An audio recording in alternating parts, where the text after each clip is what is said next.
Hello fellow YouTubers, this is Legion speaking, and today I'm going to do a quick review on this game called Oblitus.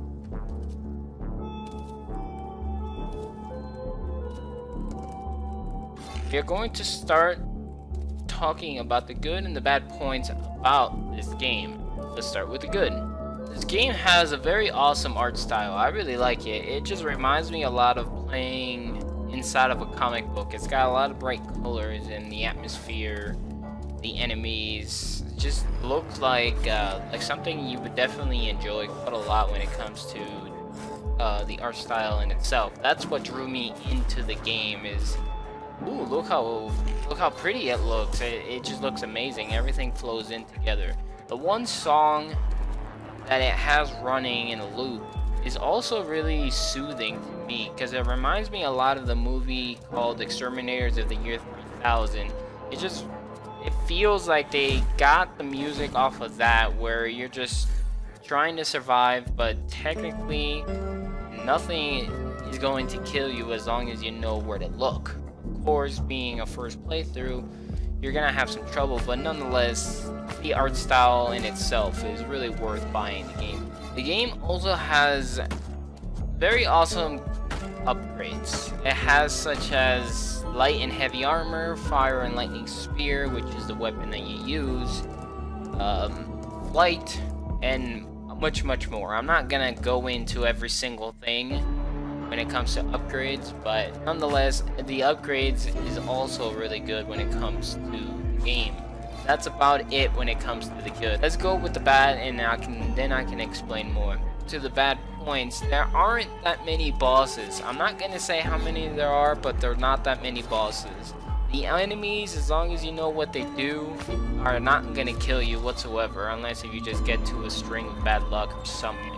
The controls, to me, although they felt really bad in the beginning, was really good at the end, or at least fair. I mean, the controls still seem to need a little bit of help, but I'm not really sure if that was really what the mechanics of the game itself was. But nonetheless, once you get control of your character, you're not gonna have that much trouble going through the game whatsoever. Other bad issues that I had with the game itself was faulty full screen. I wanted to go full screen, but I just couldn't. It wouldn't let me. It would do like a horrible widescreen of the game, but in full screen. So you had two really big black lines on the top and the bottom of your picture, instead of actually having the entire screen filled with the game. Playing it in Windows mode was fine, but obviously when it comes to a game, you want to be fully immersed in it, and full screen just doesn't allow you to do that. It has mixed reviews. The game itself came out on the 27th of February of 2015, so only a few months ago. It is categorized as adventure, indie, action, platformer, 2D, and roguelike. Really, it isn't a roguelike game whatsoever. The only thing that makes this game a roguelike feature is the minor changes of terrain in the levels when you begin a game. So for instance, if you die and you start over again, the terrain itself will be changed in a very minor way. That's it. There really is no roguelike feature to the game itself. And that's what I didn't like when it came to the game itself saying it's a roguelike, because it just isn't. I know I've said that word a lot already, considering how short the review is, but it's definitely not a roguelike. I guess you can say, or the way I would describe this game is a cute version of Dark Souls without checkpoints or bonfires. It's just super cute, super short. It's fun, so when you die, the roguelike perk comes in where you lose everything you had, but again, it's not really a roguelike game whatsoever.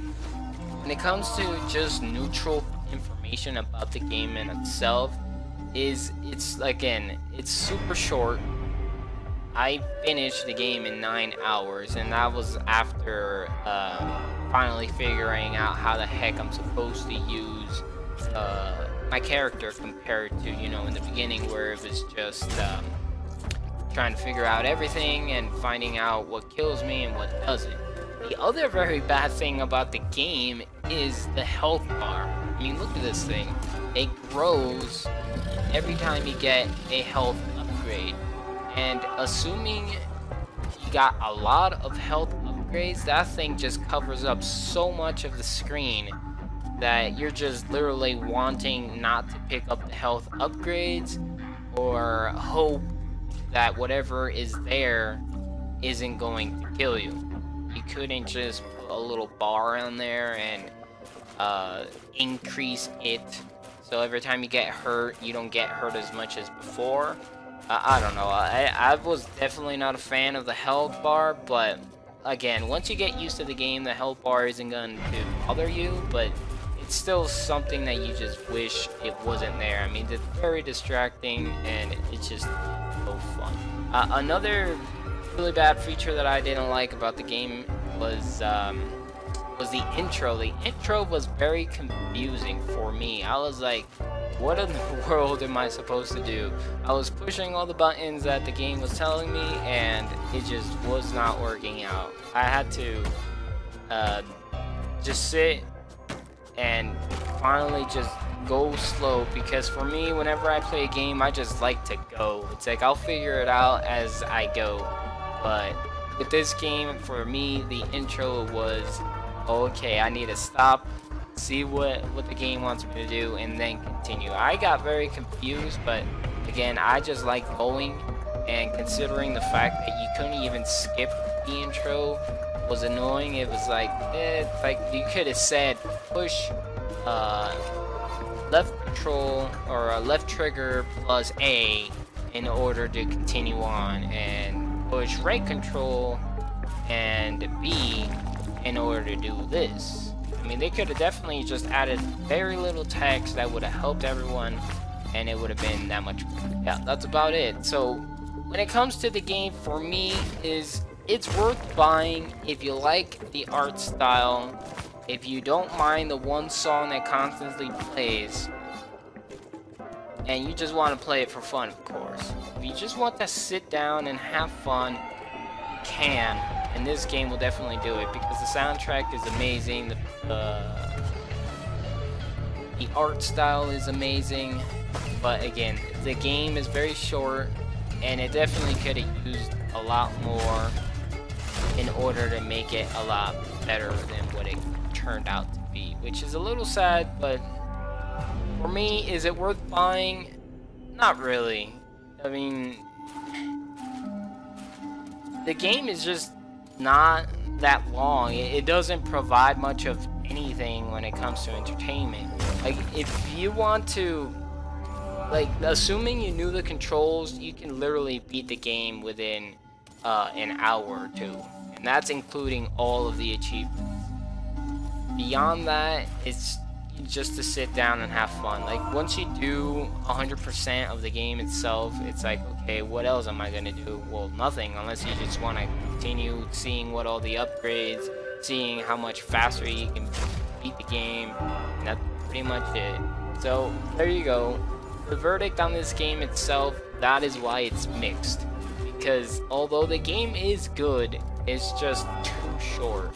And for me, I have my Steam set up to Mexico, so for me the game itself was 149.99 pesos, so that's probably, hopefully, within the $10 range for you, for anybody that lives in the United States. And I don't know, I mean, if anything, you're better off buying this game when it comes like on a discount, or if they ever plan on giving it free DLC. But that's pretty much it. So this was a quick review on Oblitus. Hope you guys enjoyed, and talk to you guys next time.